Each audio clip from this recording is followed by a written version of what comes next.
Broadcasting live from the True Crime Today studios to the world.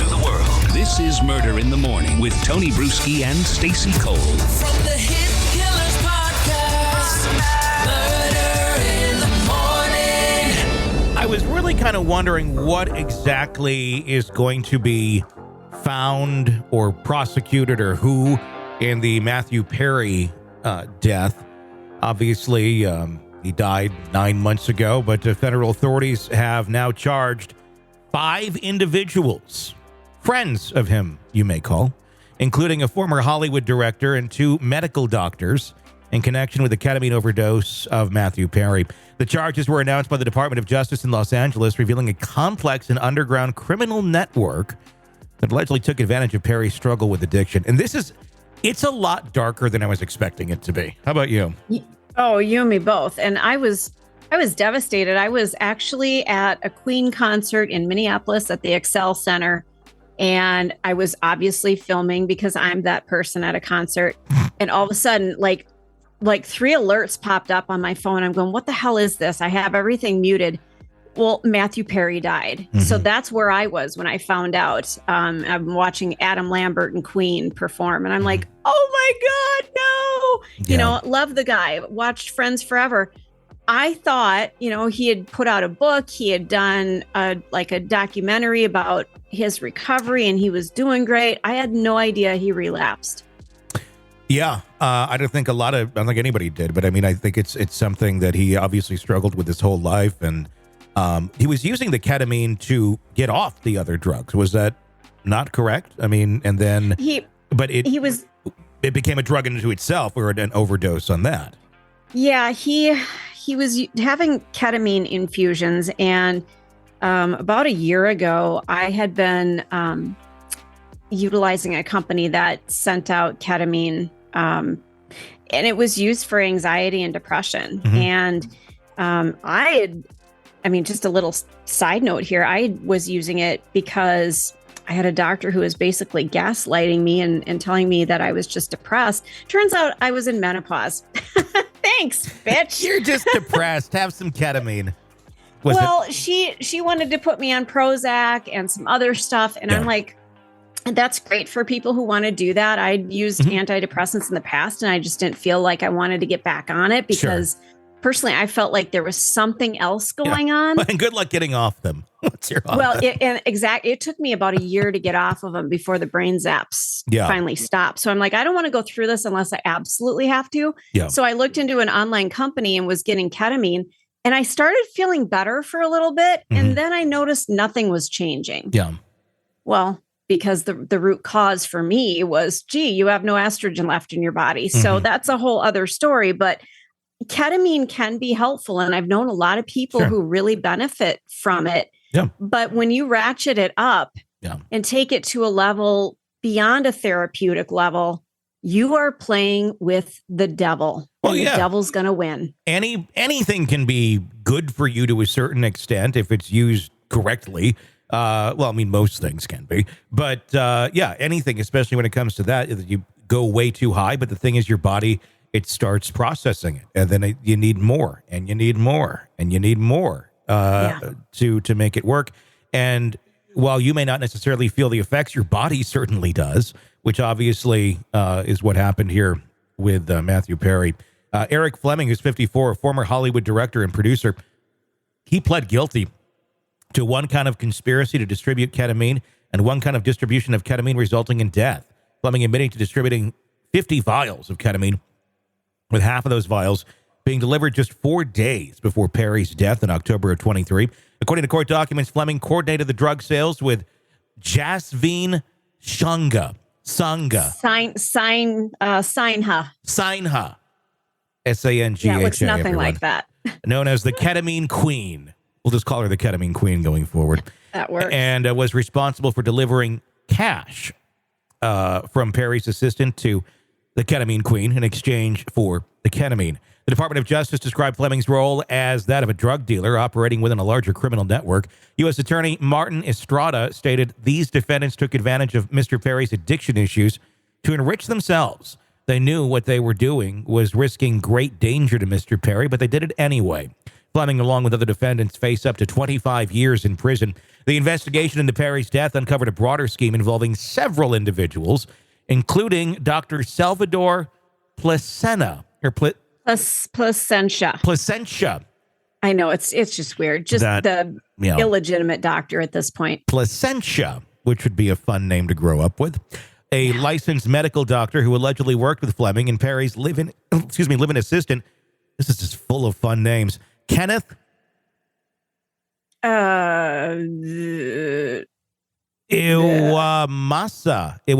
We'll go with that. Placentia is accused of obtaining ketamine from another doctor, Mark Chavez, and distributing it to Perry over a 2-month period in exchange for $55,000 in cash. The vials. Okay, now wait a second. We use ketamine in the veterinary clinic, and it doesn't cost that much. These assholes. Well, seriously, if you have no other way of getting it, there's going to be a markup, I'm guessing, especially if you're getting it through illegal routes. True. The vials, which cost doctors only $12 each, were sold to Perry for $2,000 per vial.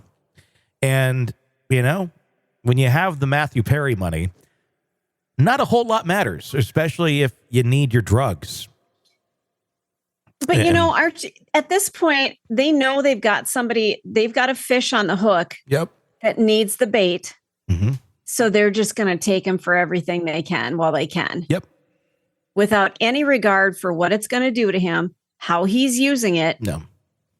It's just about the money. Yeah. And they're going after, it's not like they didn't know the history of Matthew Perry.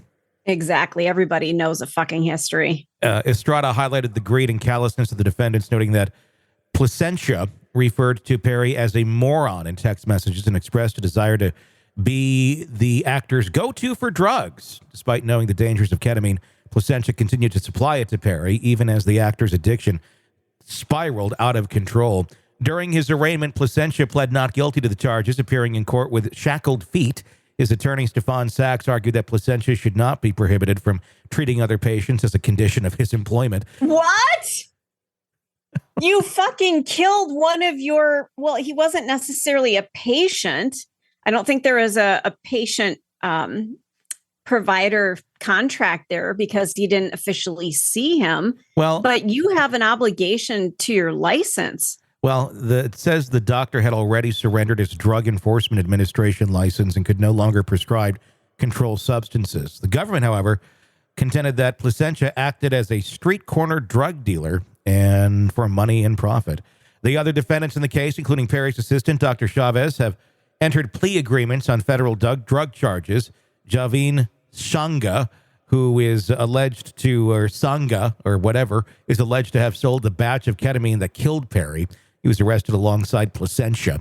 The case has drawn significant attention to Perry's celebrity status and the involvement of individuals who once held positions of influence in Hollywood. Fleming, who directed and produced films in the late 90s and early 2000s, had transitioned to working with a production company run by Sydney Holland, a former girlfriend of media mogul Sumner Redstone. There's going to be a trial, possibly with these, because there's a lot of pleading that's going on. It's going to be, they took some people down. And this is what you see in cases like this. It wasn't just about Matthew Perry. It was, there's a larger ring here going on. There's other, you can guarantee Matthew Perry is not their only client. Correct. So there's many other people who you're going to have to find other dealers, basically, or, get some help. I'm glad that they have narrowed this down and it took them 9 or 10 months to do it. I'm still waiting to find out about Prince. Yeah. That shouldn't have happened. That was a different drug. That was fentanyl. But, as a doctor, you take an oath, above all, do no harm. Mm-hmm. And at what point do you start turning and not looking in the mirror and seeing yourself looking back? It's not easy to become a doctor. I've watched somebody become a physician. It was a lot of hard work, a lot of sweat, a lot of angst and exhaustion, and a lot of placentias. Oh yeah, I guess. But what makes you decide one day, I can make more money if I do it this way? you're already making some good coin. I get it. Your student loans are horrific. Try being a veterinarian. But at what point do you decide that it's okay to start harming people? I think it's probably it's something that's already in them. I think you're dealing with someone, that has some sort of a personality disorder that enables them to do that, because a healthy individual would not ever find that to be an acceptable thing to do when it comes to people's health.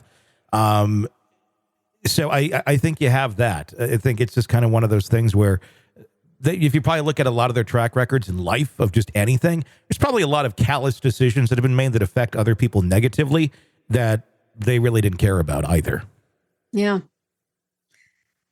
Just tragic. And how many everyday people, not Matthew Perry's or Prince's or Michael Jackson's, how many everyday people have perished because of assholes like this?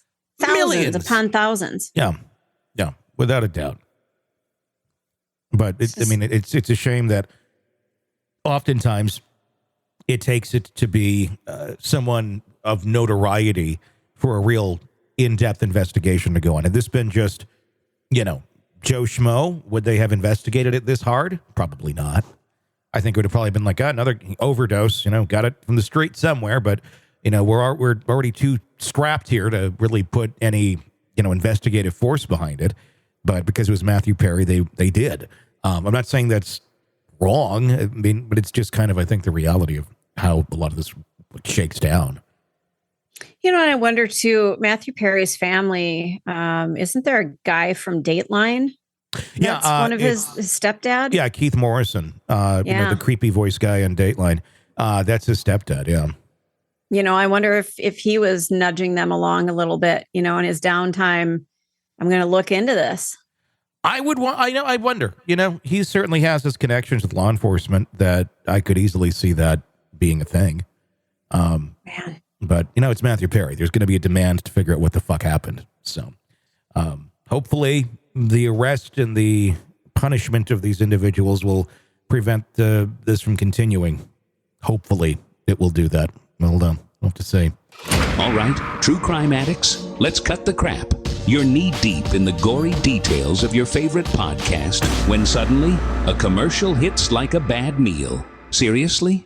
You deserve better. Upgrade to True Crime Today Premium Plus on Apple Podcasts, where you can binge without those annoying ads. Plus, get extended interviews that go deeper into the darkness and early access to episodes so you can be the first to know. It's like trading up from fast food to fine dining, but with more blood. So, go ahead. Search for True Crime Today Premium Plus on Apple Podcasts. Subscribe and feast on the good stuff.